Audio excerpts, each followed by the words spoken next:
What happens when one of Britain's most outspoken television hosts comes face to face with royalty's most controversial figure?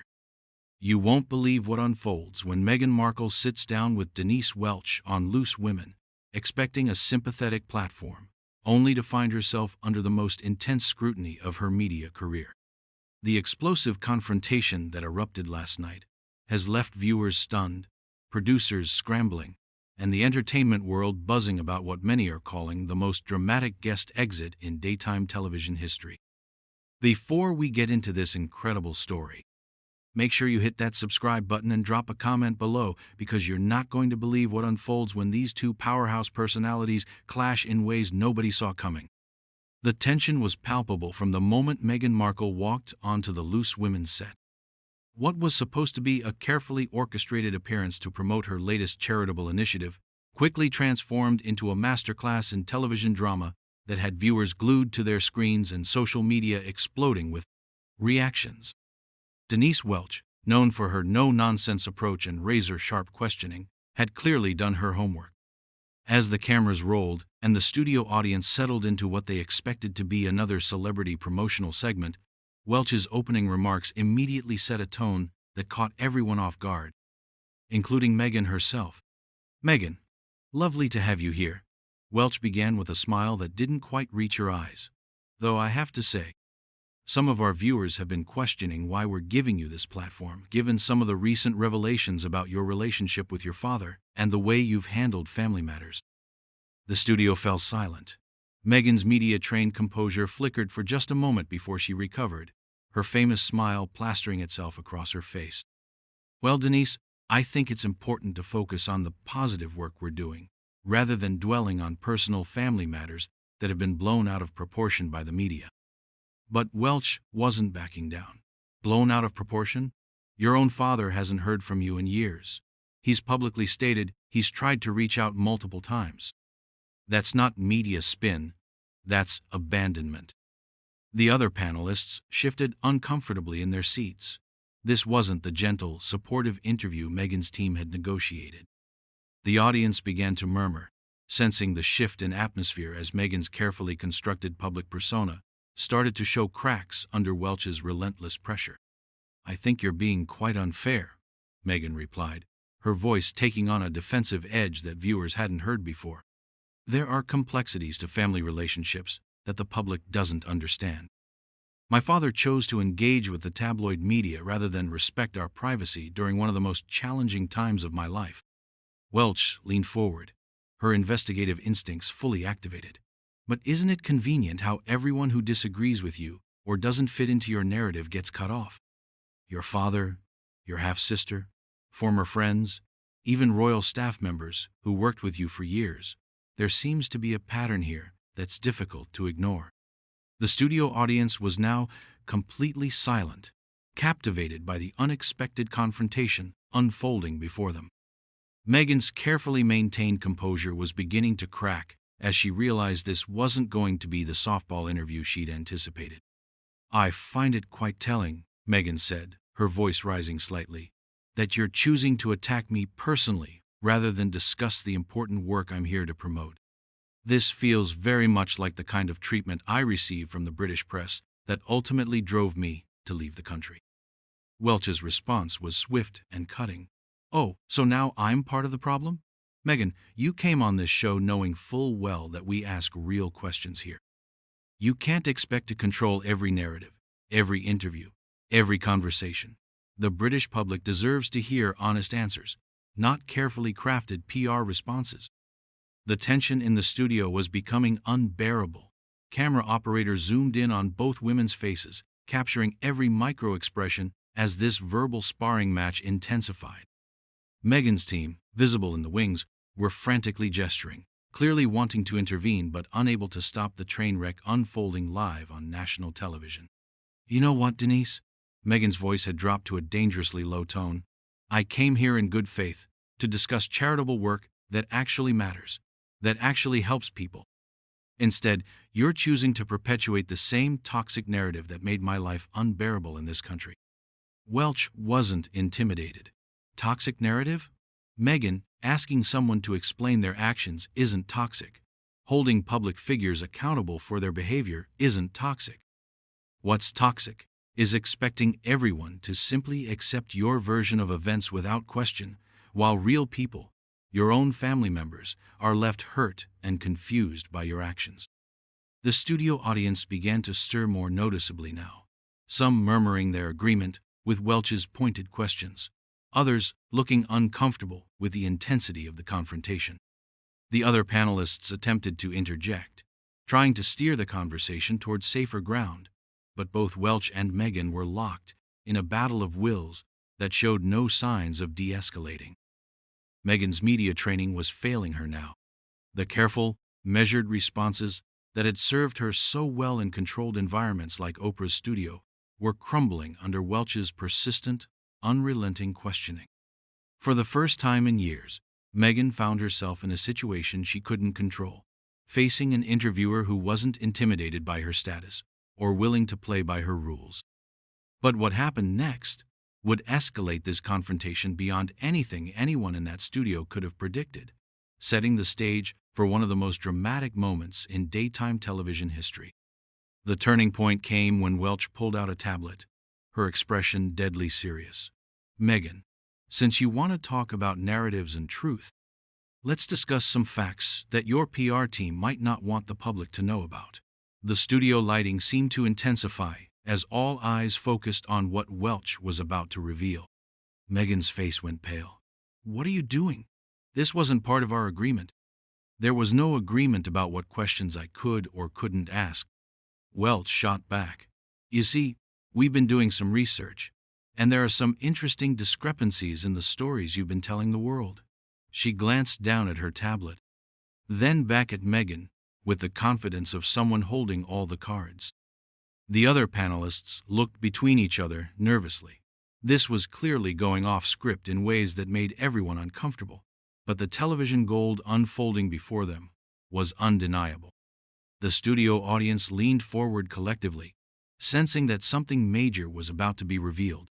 "For instance," Welch continued, her voice gaining momentum, "you've repeatedly claimed that you knew nothing about the royal family before meeting Harry, that you were completely naive about royal protocol. Yet we have evidence of blog posts you wrote years before meeting him, discussing Kate Middleton's wedding dress, royal traditions, and your admiration for Princess Diana. Were you lying then, or are you lying now?" Meghan's mouth opened and closed like a fish out of water. For the first time since the interview began, she seemed genuinely speechless. The calculated, media-savvy responses that had become her trademark were nowhere to be found. That's taken completely out of context," she finally stammered. "Writing about public events doesn't mean I understood the complexities of actually joining the institution." Welch wasn't satisfied with that answer. "But it does mean you were aware, doesn't it? It means the whole innocent American actress who knew nothing narrative was fabricated from the beginning. The British public invested emotionally in your story, Meghan. They welcomed you because they believed you were genuine." The studio was electric with tension now. Viewers at home were frantically texting friends and posting on social media about what they were witnessing. This wasn't just an interview anymore. It was an interrogation, and Meghan was clearly losing. "You're twisting everything," Meghan said, her voice now carrying a sharp edge that viewers had never heard before. "This is exactly why we left. This obsession with finding fault, with tearing down everything we try to build." But Welch was just getting started. "Let's talk about your humanitarian work then. You've positioned yourself as this great philanthropist. But where exactly has all the money gone?" The Archewell Foundation's financial records show some interesting patterns that might surprise your supporters. Meghan's eyes flashed with anger. "How dare you question my charitable work? We've helped countless people, made real differences in communities around the world." "Have you, though?" Welch pressed. "Because the numbers don't seem to match the publicity. Millions in donations, but very little evidence of actual programs or direct aid reaching those who need it most. Your foundation seems to spend more on publicity and administration than on actual charitable work." The accusation hung in the air like a bomb waiting to explode. Meghan's team in the wings were now openly panicking, making cutthroat gestures to the production crew. But the cameras kept rolling. This was live television at its most raw and unforgiving. "That's completely false," Meghan said, her composure completely shattered now. "We have detailed records of everything we've done. You're spreading lies and conspiracy theories." Welch leaned back in her chair, satisfaction evident on her face. "Then why won't you release those records? Why the secrecy around your foundation's activities? If everything is above board, transparency should be easy." The studio audience was now openly reacting, some gasping at the revelations, others murmuring their agreement with Welch's questions. The atmosphere had shifted completely from the polite daytime television interview format to something resembling a courtroom cross-examination. Meghan stood up suddenly, her chair scraping loudly against the studio floor. "I don't have to sit here and listen to these baseless accusations. This is harassment, plain and simple." "Sit down, Meghan," Welch commanded, her voice carrying the authority of someone who had been in television for decades. "You came on this show to promote yourself and your brand. The least you can do is answer some honest questions about your actions and their consequences." But Meghan remained standing, her hands shaking with rage. "You want to know about consequences? The consequence of this kind of treatment is that good people, people who actually want to make a difference, get driven away from public service. You're part of the problem." Welch stood up as well, matching Meghan's energy. "No, Meghan. People who can't handle scrutiny, who expect special treatment, who think they're above being questioned by the very public they claim to serve, those are the people who should be driven away from public service." The confrontation had reached a fever pitch. Both women were now standing, facing each other across the interview table like gladiators in an arena. The studio audience was completely silent, holding their collective breath as they witnessed this unprecedented clash of personalities and ideologies. "You know what your real problem is?" Meghan said, her voice dropping to a venomous whisper that the microphone still picked up clearly. "You can't stand that someone like me, someone who didn't come from your world, could rise above the limitations you've accepted for yourself." The insult hit its mark.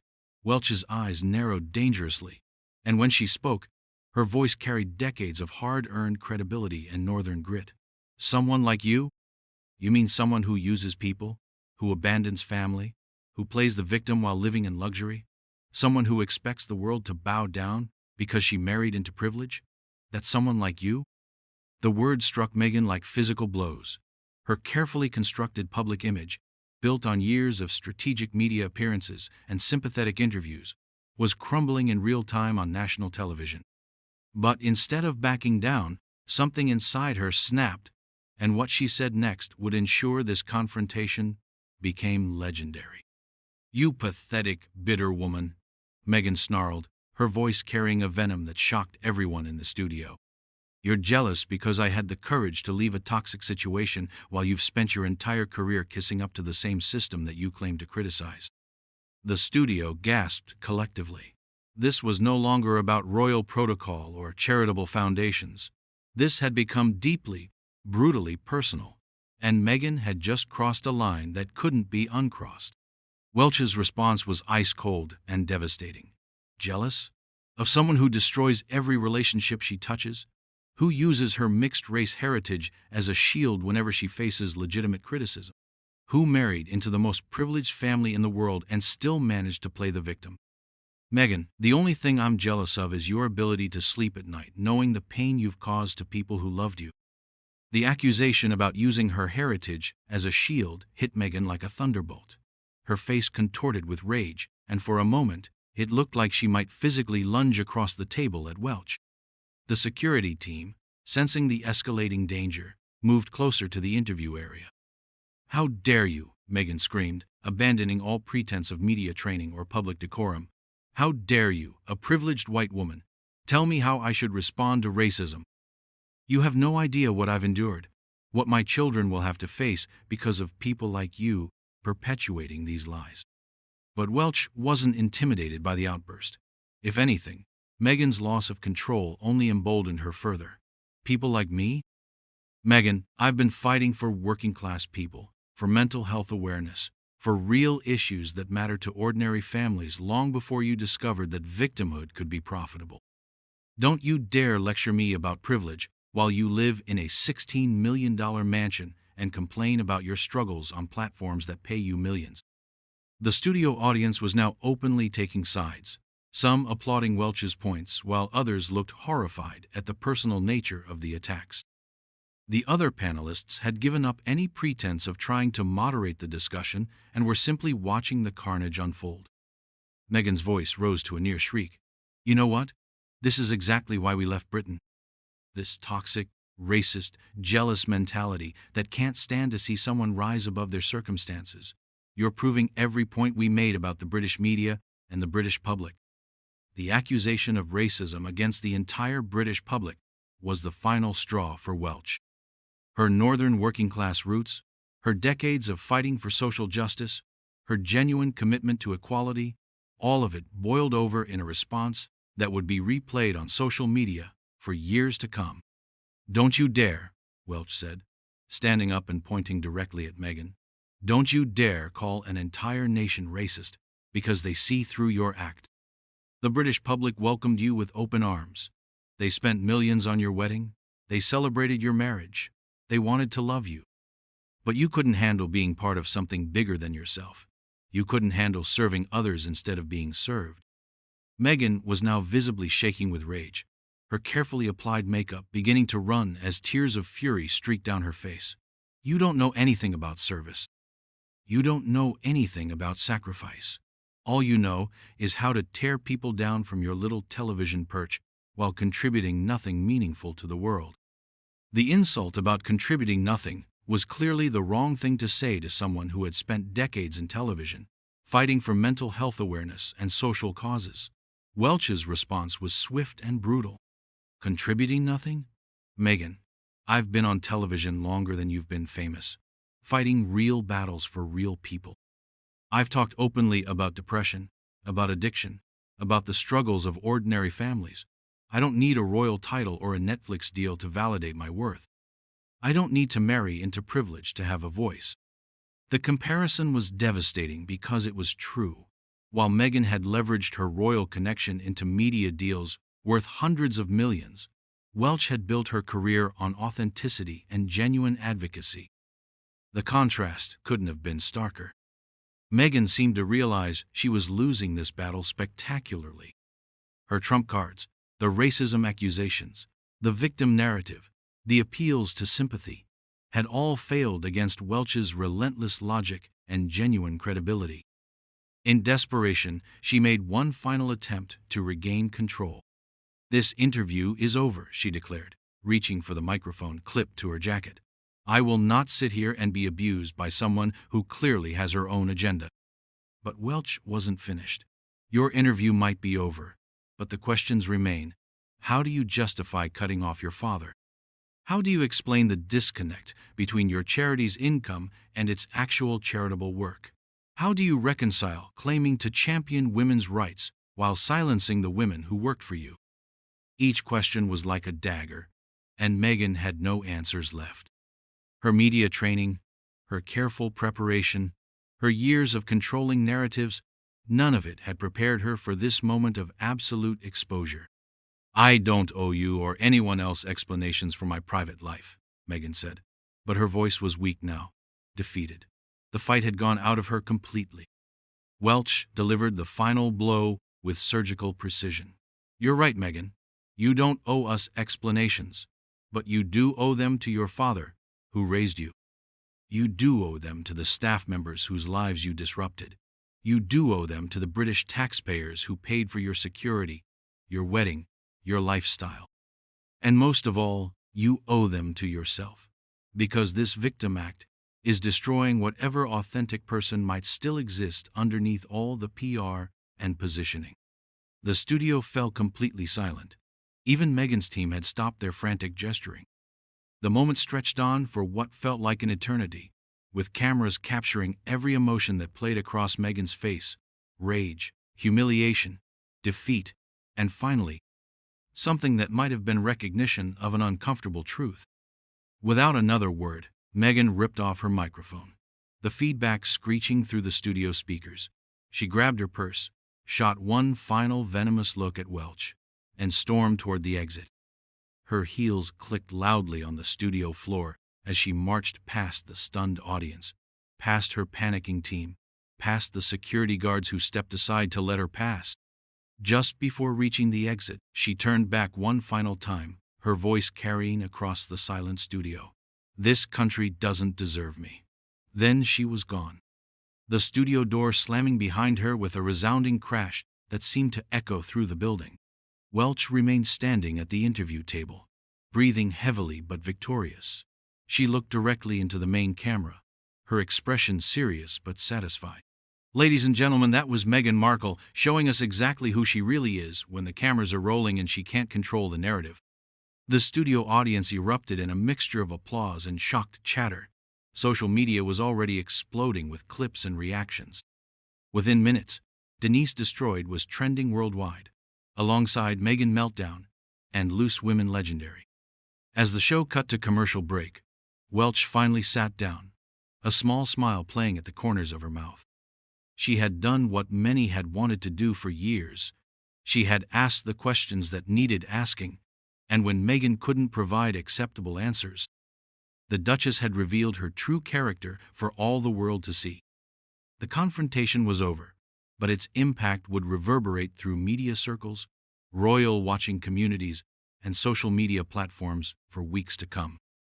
Denise Welch had accomplished something that seasoned royal correspondents, investigative journalists, and media personalities had failed to do. She had stripped away the carefully constructed facade and revealed the person underneath. And that person, storming out of a television studio in a fit of rage, bore little resemblance to the poised, victimized Duchess that the world thought they knew.